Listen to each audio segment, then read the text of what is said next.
It's the first time that the U.S. person has been the subject of inquiry, though. It has to be under the statute, because you told me a second ago you can't target a U.S. person. Right.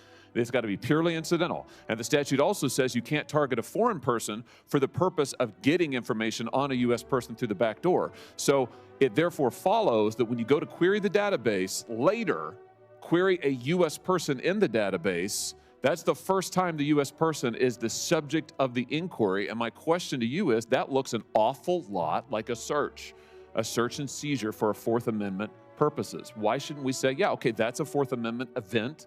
We need some additional process around that. Yeah, and Senator, I think the government has already collected this information. In many cases, an analyst may have sat there and read the email. To me, it seems passing strange to say that someone has a reasonable expectation of privacy still in something that an intelligence analyst has sat there and read as it came across in their collection stream. Well, it just seems to me you can't have it both ways. You can't say that there's no targeting of U.S. persons that's forbidden under the statute, but then when they do want to actually target a U.S. person, they don't need any process for it. You're saying on the one hand, no process needed on the front end, no process needed on the back end. I just think, Mr. Chairman, this is an extremely, extremely important issue. 278,000 improper queries of Americans in 1 year alone.